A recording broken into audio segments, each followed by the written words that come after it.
Haleluya, haleluya, haleluya.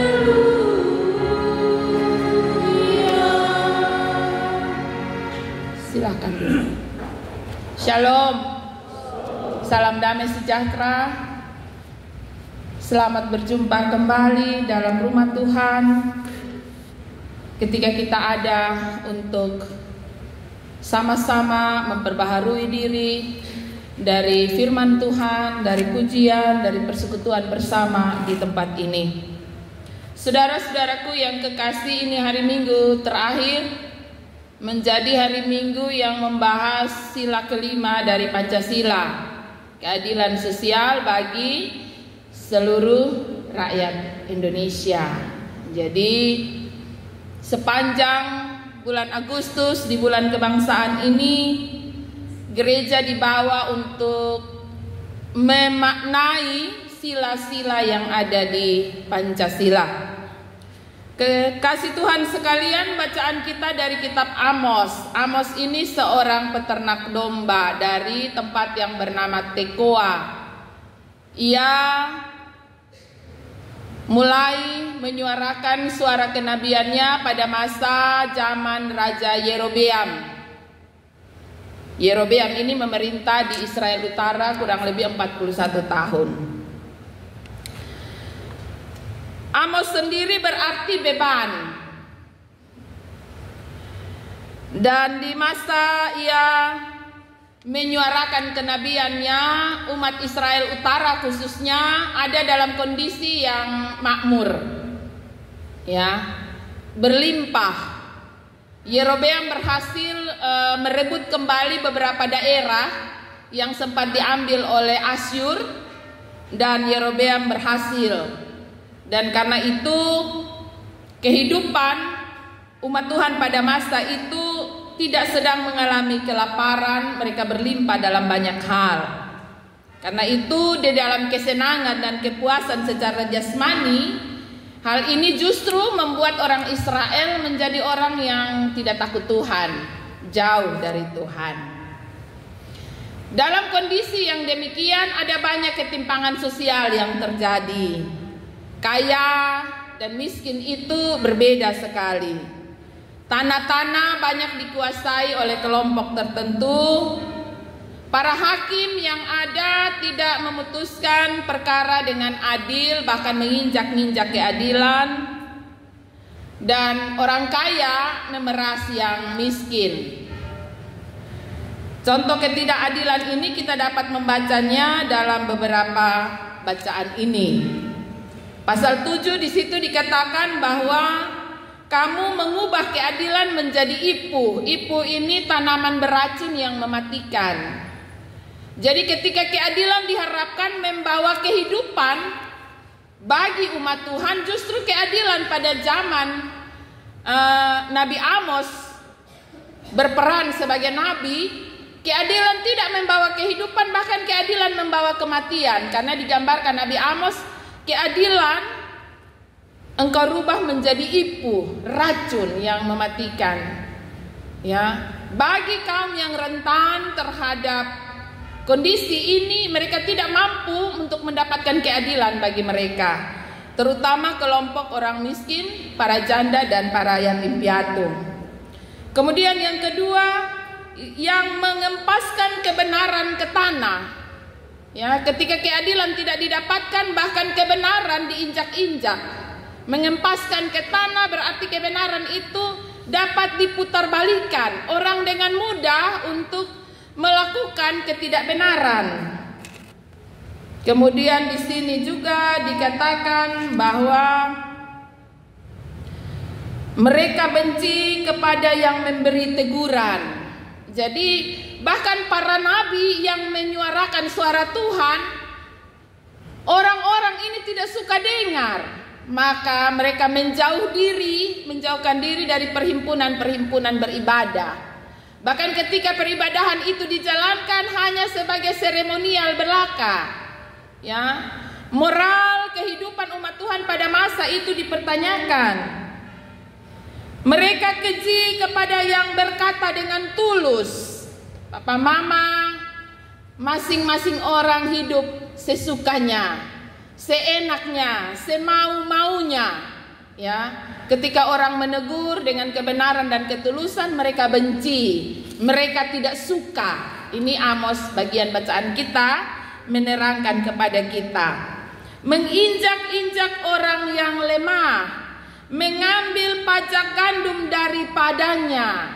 Nah ini, padahal dalam perjanjian lama itu bagi orang miskin, bagi kaum yang terpinggirkan, terutama para janda yatim piatu, justru kehidupan mereka mestinya dipelihara oleh negara, ya. Jadi ada aturan di Israel itu kalau musim panen, orang yang punya kebun ladang yang besar, ketika mereka panen, mereka tidak boleh ambil semua sampai habis. Mereka harus menyisakan berkas-berkas.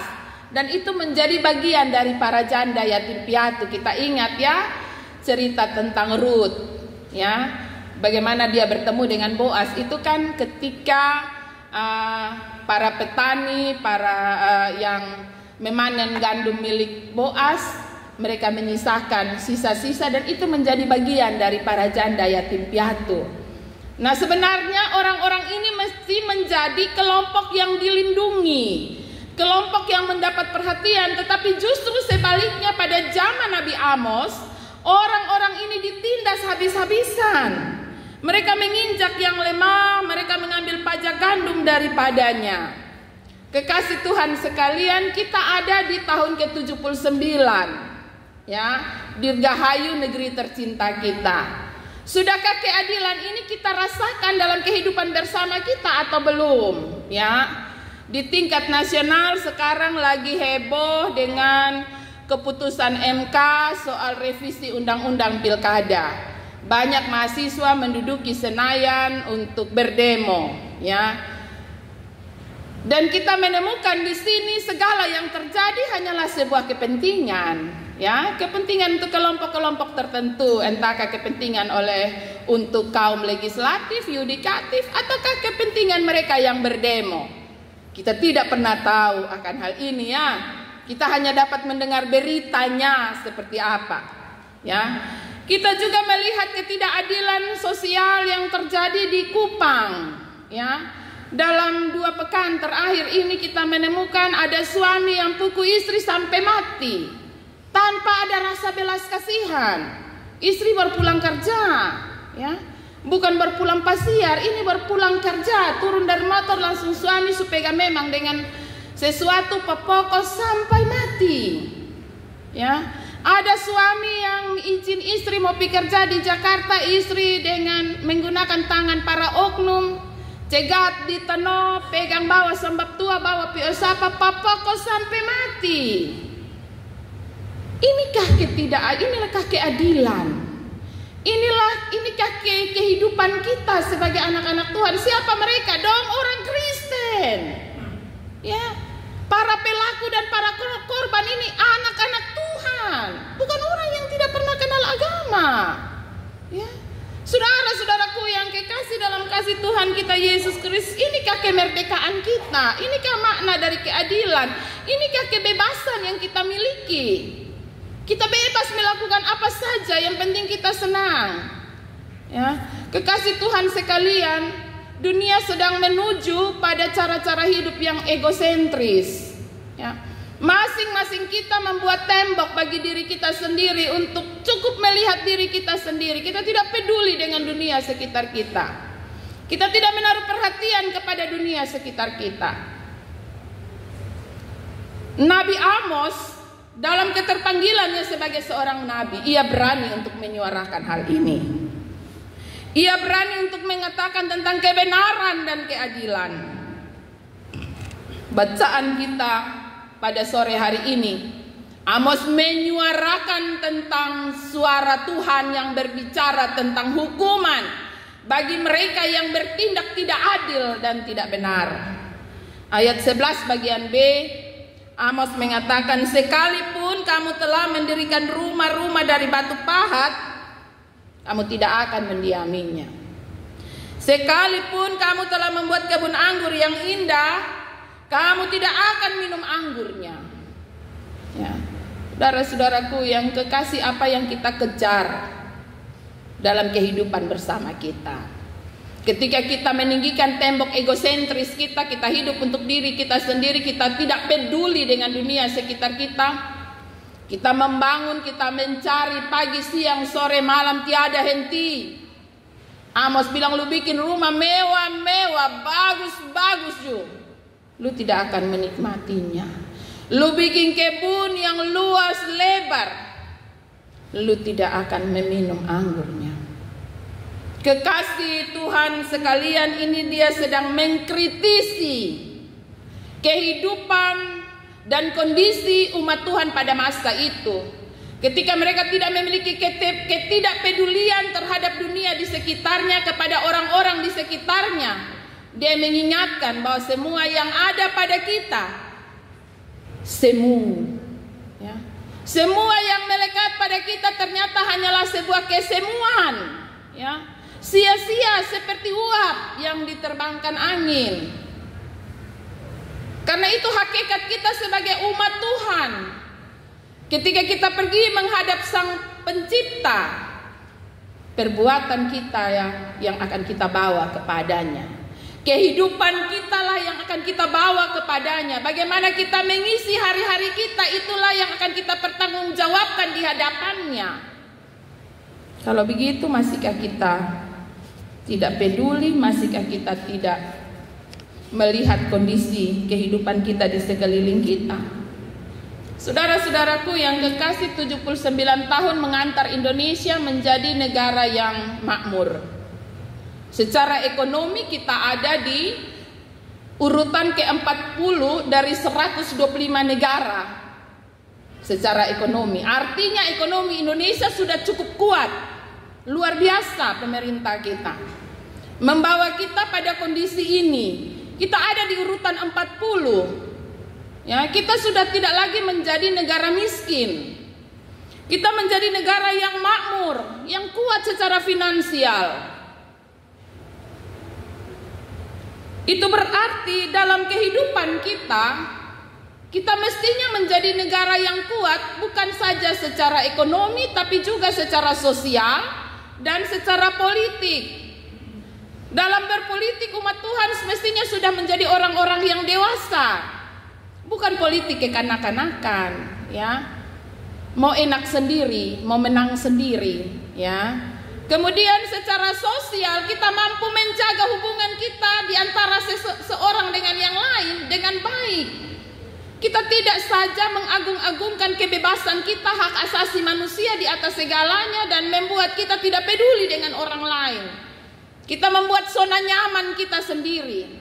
Kita tidak mau keluar dari zona nyaman. Ya, dengan cara apa? Melihat orang susah, lu di situ, lulu beta-beta, ya, masing-masing urus depo rumah tangga. Seringkali kan kita dalam kehidupan bersama kita, dalam persaudaraan saja mungkin kita menjalani hal ini, ya.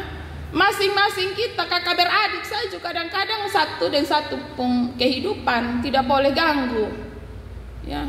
Bahkan kadangkala kita menjadi orang yang amnesia, ya. Waktu anak kita kecil mau baptis, kita minta orang tetangga atau saudara, koko ane duku ana dolo ko, jadi bapak ani, mam ani, bapak rohani, mama rohani. Ini masih kecil, ini masih bayi.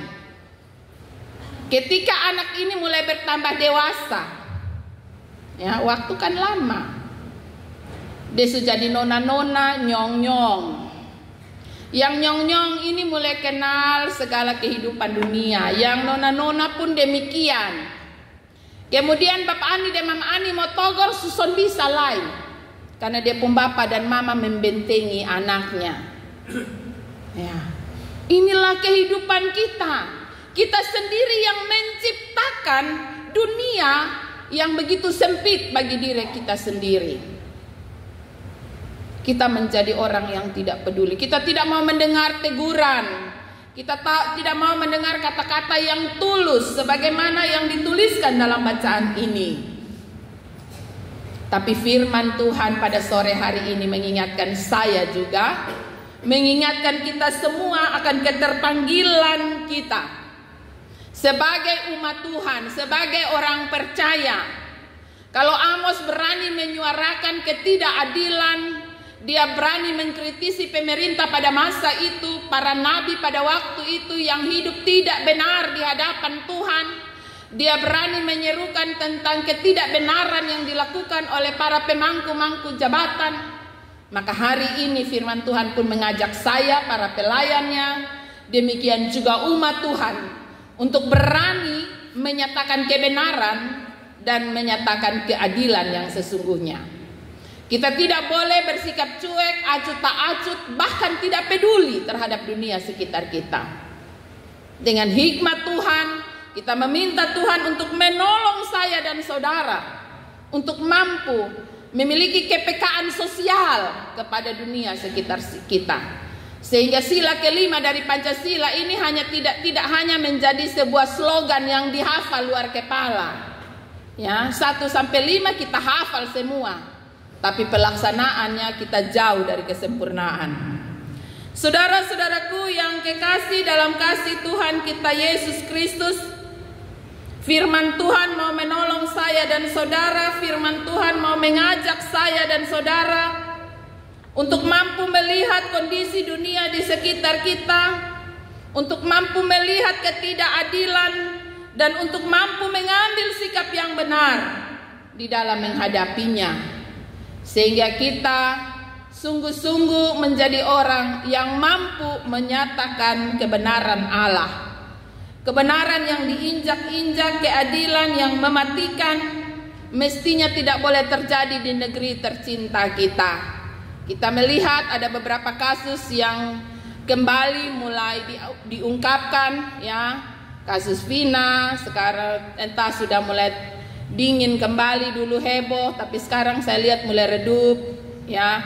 Kasus seorang pejabat besar yang awal mula kasus ada dia punya video, ada semua bagaimana dia pukul dia pun pacar, dia seret dengan oto sampai mati, ya. Tapi kemudian vonis mengatakan bebas, tidak bersalah. Inilah keadilan kita versi Indonesia. Bagaimana sikap kita terhadap dunia sekitar kita? Bagaimana kepekaan sosial kita? Kita ditantang oleh firman Tuhan ini, ya. Saya dan saudara, mari kita berefleksi dan kita merenungkan firman Tuhan dengan baik. Tuhan sedang menegur sikap kita. Janganlah bersikap acuh tak acuh. Jadilah manusia yang takut Tuhan. Jadilah umat Tuhan yang mampu menyuarakan kebenaran dengan tidak ada takutnya, mampu menyuarakan keadilan dengan tidak peduli terhadap kepentingan diri kita sendiri. Biarlah kepekaan sosial itu mampu menjadikan kita memiliki sikap yang peduli terhadap mereka yang rentan terhadap ketidakadilan sosial. Tuhan Yesus menolong saya, menolong kita semua, memberi kemampuan kepada saya dan kita semua untuk mampu melihat dunia di sekeliling kita sebagai sesama yang membutuhkan kasih Kristus. Amin.